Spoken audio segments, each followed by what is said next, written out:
With everything at stake, the world calls on Bond. Now in third person view. All new hand to hand combat system. Unprecedented variety of missions. 2-player co op mode. Everything or Nothing came out on February 17th, 2004 for the PlayStation 2, Gamecube, and Xbox. Developed by EA Redwood Studios and published by EA Games. Everything or Nothing is the second James Bond game developed by EA Redwood Studios, with Agent Under Fire being their first. Rather than taking the formula and tweaking it from Agent Under Fire, they abandoned the first-person perspective and now a third-person one with a cover system is used. For a James Bond video game, this is the first to have a full cast of high-level actors. Then, rather than following a mission structure of Bond games of the past, this one has a more segment-based nature to its mission, meaning that the missions are fairly short but action-packed. For the vehicle chase missions, they are, when completed with precision, over and done quite quickly.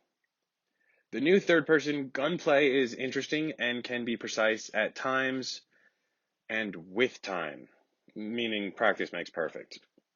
So, gunplay. Transitioning into third person brings a new lock-on system. Unlike other lock-on systems that are unchangeable, this one has the right thumbstick being able to aim with more precision once in lock-on mode. With time, I was able to enter lock-on and adjust the right thumbstick just a little up and perform a headshot. But that is if the enemy is perfectly facing you and standing still. If they are running or moving in any way, this won't work. However, I would like to talk about the lock-on and pulling the trigger motion. First, if Bond is facing an enemy and you press the lock-on button, the camera will whirl to reveal said enemy. If you pull the trigger after you press the lock-on, the trigger meaning the shoot trigger, right after you press lock-on, then Bond will be shooting the enemy even if they weren't on screen to begin with. So it is really quick with practice. In regards to multiple enemies, if you do this, lock on and pull the trigger motion quickly and then repeat, Bond will take down multiple enemies in quick succession. With the third-person perspective, EA Redwood also made a melee system. For the Gamecube, X and Y are melee.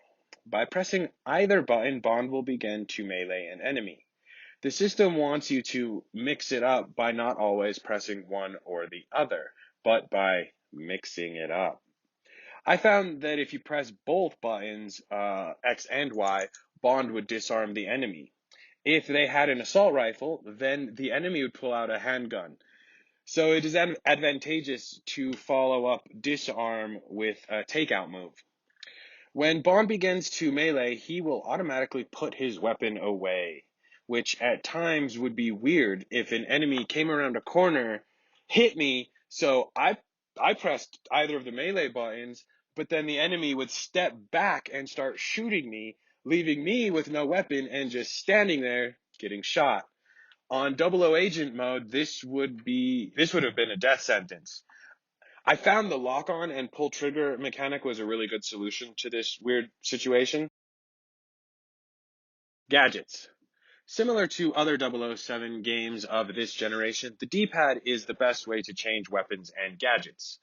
Here, left and right will open up an item selection line with both weapons and gadgets being on the same line, and you're just scrolling through left or right. In this menu, or when this menu is open, time is slowed down, if not absolutely stopped. Now, if you just, in normal gameplay, if you just scroll up, you'll scroll through the gadget menu and time will not slow down. And the same go with down, going through weapons. From there, this is opening up like a little sub-menu so that if you then press A, you will select said weapon or gadget that you are selecting. But if you press any of the other face buttons, so B, X, and Y, that'll close the menu and not select anything. Thermovision now is a part of the gadgets, and turning it off can be cumbersome in the heat of the moment.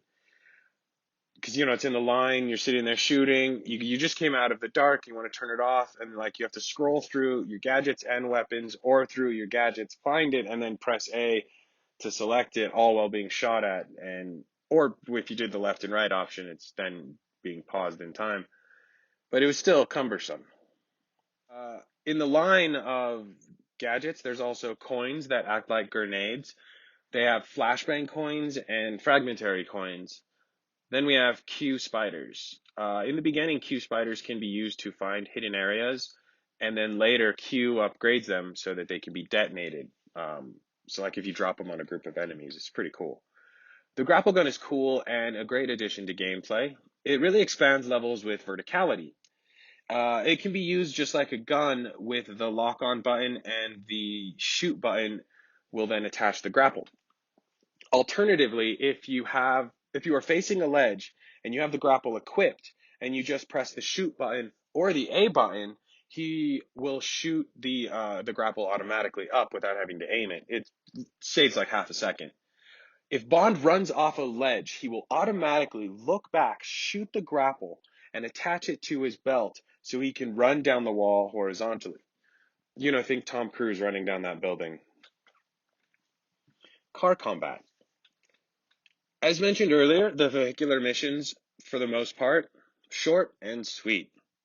One mission that has you riding a speed bike, fighting several enemies in armed trucks and motorcycles, ending with a chase down a runway to catch an airplane.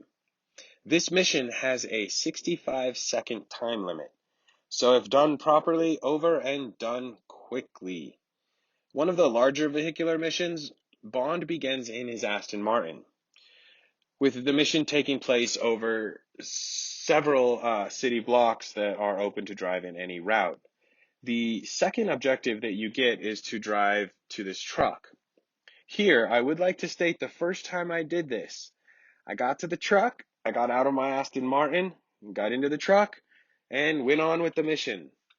When Bond gets to the next objective, it turns into a chase, which I did it in this moving truck. It totally felt like something out of a Bond movie. I think of Bond driving the double-decker bus or using a bulldozer.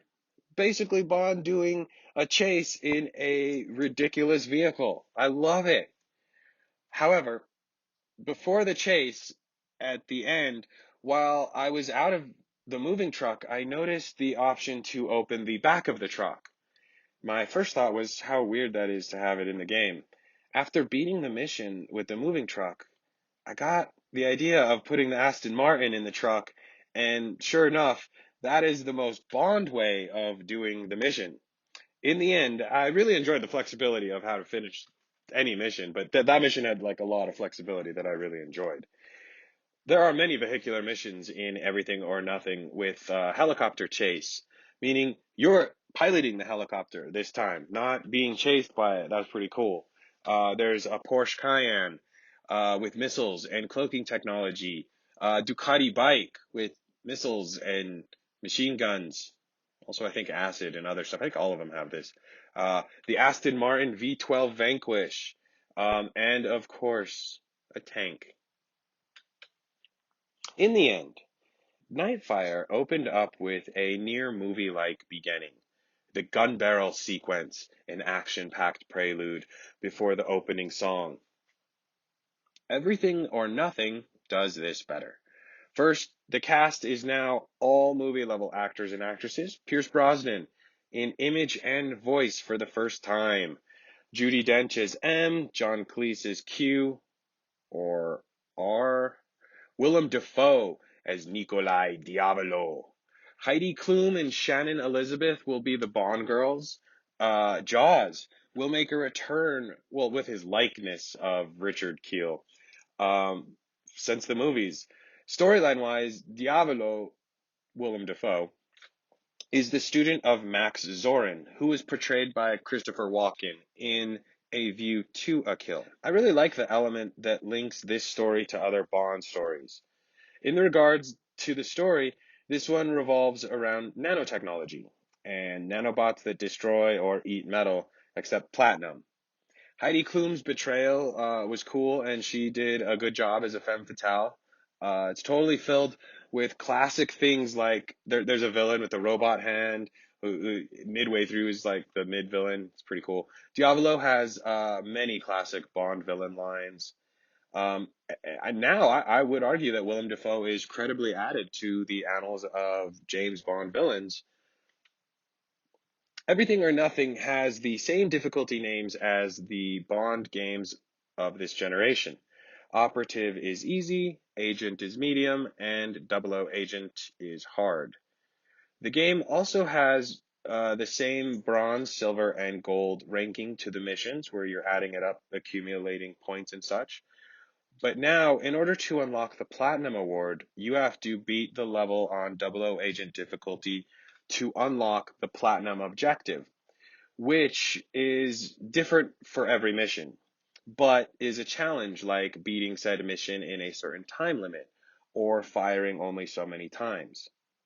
Each level has one Platinum Award that will accumulate to unlock stuff like Golden Gun, and later better traction for vehicles, double battery for gadgets, double ammo, and way later, infinite ammo. I found some of the platinum objectives to be fun, others to be crazy, and since I am not a completionist, I'm cool walking away not having unlocked everything. After all, my objective is to play and beat all the 3D 007 James Bond video games, not complete everything in every game. So, Everything or Nothing, breaking from the first person perspective, having a new tight lock on and shoot mechanic, a smaller, more action packed mission structure, creating a new story, using the movie cast and other movie caliber actors and actresses all add up to help for me to think of this as the closest video game to a James Bond movie experience that I've played so far. Not said lightly. I will return in From Russia with Love.